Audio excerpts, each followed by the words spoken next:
Said I was gonna go live the other night. Man, I'll tell you, by the time 8 o'clock come around, I was so wore out. I was asleep by the time 8 o'clock come around. Well, I've been wanting to the last couple of nights, but then Cornell and David was on Hidden Existence last, and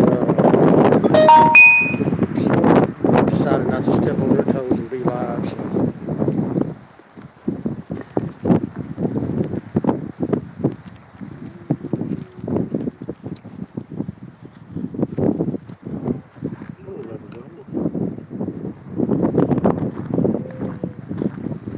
hey guys, see a couple people popping in. You know, I said I was gonna go live the other day. Tell you what, by the time 8 o'clock comes around, I'm so wore out that I didn't feel like it, being honest with you. The Cornell and David was on Hidden Existence last night, and I wanted to watch that. And then there was, uh, uh, WTF came on. So anyway, I'm going to go live tonight. I promise you. I know I said that last time. But so much stuff still to do here around on this property. Getting last minute things packed. I mean, we got just. Look here, we got sheds full of stuff. We got the shop, and then the house, and then the parents' house over here, and just getting everything together. And I've been having to cut grass and do stuff that, watch the kids. But by the time the end of the day's over with, I am so wore out that I didn't feel like going live last night, or the night before. But I will tonight. I don't know what time it'll be. It'll probably be after Hidden Existence goes off. So probably around 8:30, 9 o'clock, I'll go live. And I know there's questions I want to, that I've been asked, or some comments that's been made over on the Bigfoot Odyssey comment section on the documentary that I want to address. Just a lot of minor stuff. One guy said, if you got so many cameras up, Bigfoot's coming up to your kid's window every night and you don't get any footage of it. Well, you got the timeline kind of wrong. That was whenever my son talked about that the man lives in the woods and comes to my window at night. That was long before we had any cameras up. That was before we was even aware of these creatures frequenting the property. And let's see here. Yeah, it's real windy today. I got T-Rex. I got a new T-Rex that fits on my hand. But I will definitely be live tonight. I'm gonna try to get me an afternoon nap. Old folks do it. Give me a little afternoon nap and get down from there. That's my daughter Caitlin. She's 4 now. She's our own Oklahoma baby. She's born and raised right here in Oklahoma. And conceived in Oklahoma. My wife got pregnant with her as soon as we moved here from Arkansas about 5 years ago. Get down from there. But guys, Central Time. It's Central Time. Probably around 8:39. I'm gonna wait till his Hidden Existence goes off, carrying the update on their expedition, and then I will come on live after that, since I don't believe WTF's going to be on tonight after Hidden Existence. So it'll be a good time to come on. Yeah, they sure are growing up fast. I tell you, if I wasn't 46 years old, I'd have me another one. But I tell you what,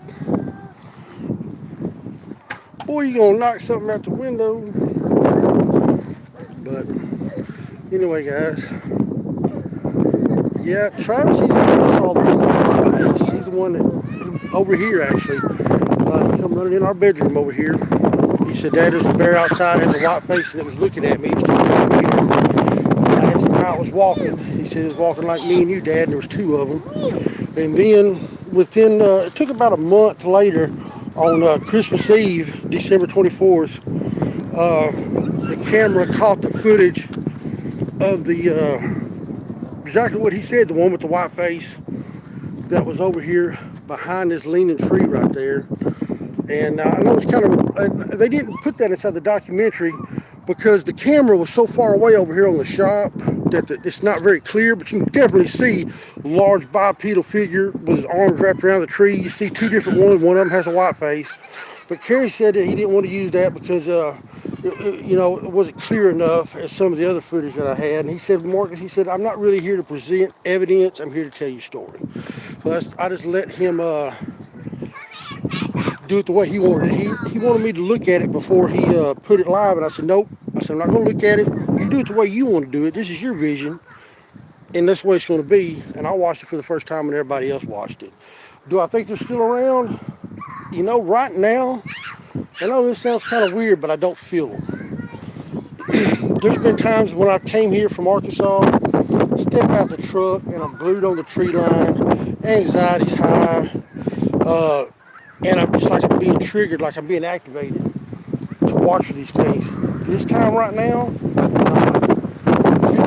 I know this sounds weird, but I do not feel them around. And my evidence, like my kids being outside playing. My son Travis goes with me everywhere I go. He ain't leaving Daddy's side. My baby girl has not been here since September of last year. This is the first time she's been back to the property since September of last year when we decided to move to Arkansas. And we deliberated, my wife and I talked about it before we brought her up here because she seems to be the most sensitive to them. And okay. I see, baby. Yeah. Well, go play with him. Come get my hand. Oh, watch out now. Yeah, won't show me back. Travis, you on YouTube crying? Travis, you on Daddy's YouTube crying? Hey, you on Daddy's YouTube crying? You better stop. What's wrong? I don't take my ball. He ate your ball. No, I ate it. We'll get it. We'll get it.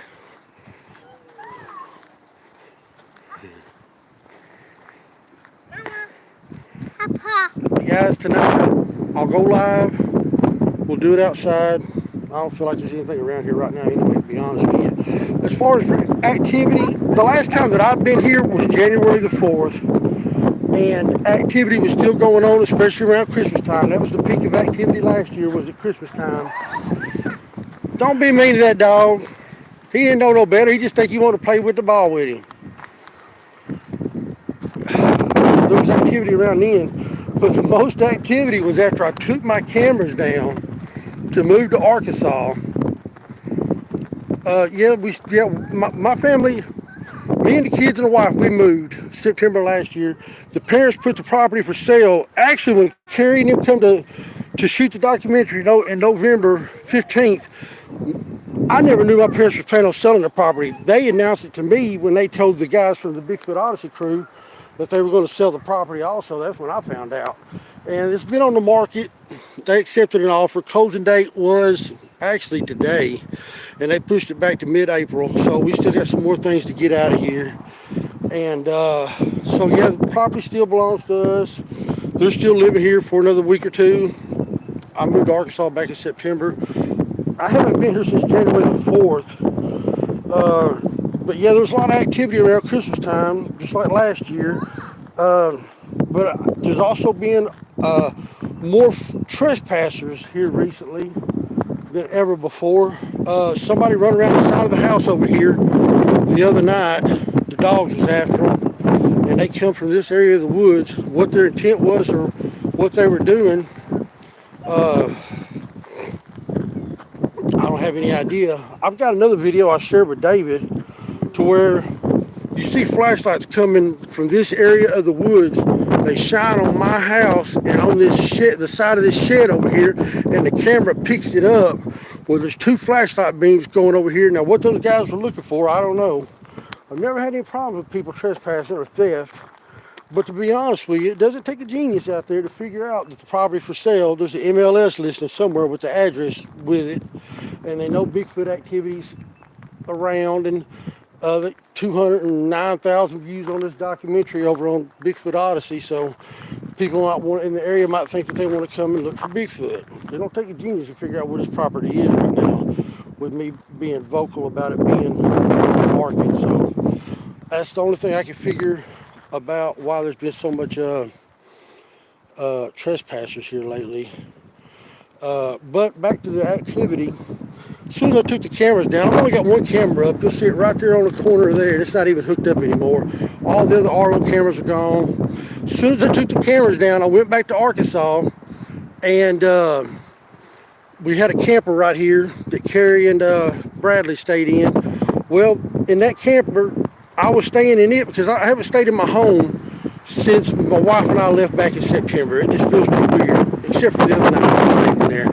But after I took the cameras down, something come up over here in the camper at 2 o'clock in the middle of the night, slapped on the side of the camper at 2 a.m.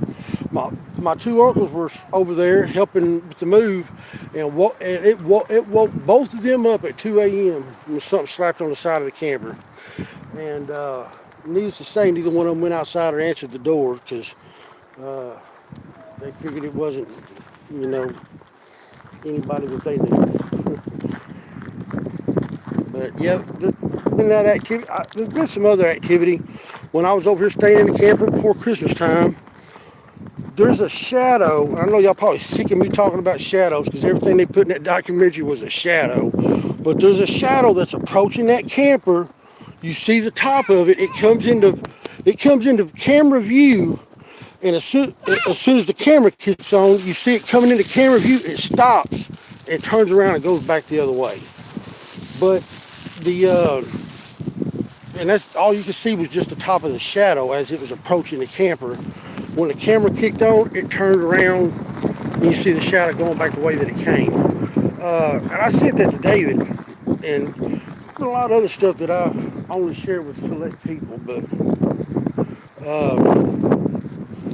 anyway, but there's that street light right here, and whatever it was approaching from back in here, because the camper was right here, and the camera was on the back of it.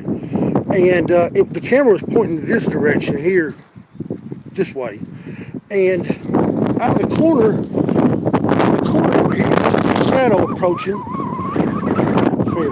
The shadow approaching right here, like up this way, being cast by this light. And when the camera kicks on, it's coming up like this, and it turns around and goes back the other direction. So it almost seemed like it knew that it triggered the camera and it went back the way it came. But as far as there's been any activity like there was, like up here hiding behind trees, and the amount of stuff that was happening back in Christmas of 2019, no, there's been nothing like that since then. But there's been a lot of activity up till June of last year. And then we left in September purposely because activity started in October of previous year, and we just really didn't want to be here if it started back up again in November, December like it did the previous year. Just didn't want to deal with it another year.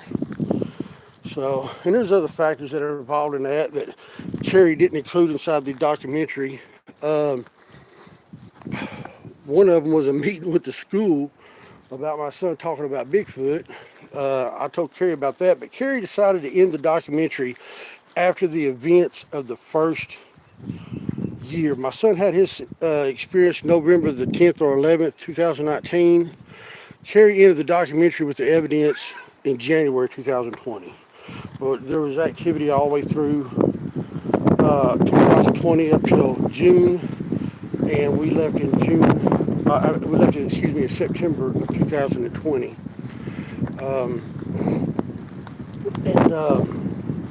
There's, like I said, there's other factors behind that. We had, like I said, I had a conversation with the school about my son talking about Sasquatch, Bigfoot in school, and I'll talk about that tonight if y'all remind me and bring it up. But that was one of the deciding factors. My wife put her foot down and said enough is enough. Done with Bigfoot, done with Oklahoma. I'm ready to move. She said, I'm not going to be the crazy Bigfoot family every time we got a parent-teacher conference. And I can't blame her. She's tolerated enough, and I really wish if I had to do it over again, I would have moved sooner. And if you go back and look at some of the interviews and videos that I did back when we were living here, and then you look at my demeanor whenever I did the documentary with Carrie and them, where I've been living in Arkansas, You could tell my anxiety level is way down. My stress level's way down. I'm more calm. And if I had to do it all over again, I'd have moved a lot longer. I would have moved sooner instead of being so hard-headed. My position was this is my property. I'm not going to be bullied off of it. I'm not going nowhere. And if you're going to push on me, I'm going to push back. And sometimes that stubborn attitude isn't always the best attitude to have. Uh, so, but there's some questions and stuff that a lot of people have been asking since the documentary. I'm going to go live tonight. I promise you. After Hidden Existence, I'll be inside the chat on Hidden Existence tonight. After Hidden Existence wraps up, I'll go live. So if y'all got any kind of questions and stuff, I'm sorry I'm missing some of the stuff in the chat. I'm outside in the sunlight, and I can't necessarily see my phone. What's that? Her shoes. There's my mother. She don't like being on camera. She had to tell you about her difficult experiences. It become real to her. Because at first, she told me, she said, Mark, it wasn't that we didn't believe you. We believed you believed. But we didn't believe ourselves. And then they had some stuff happen around their house. And it kind of changed the perspective. So, anyway, that's my mother. Me and her go uptown. People think she's my wife. I look that older. She looks that young. One of the two.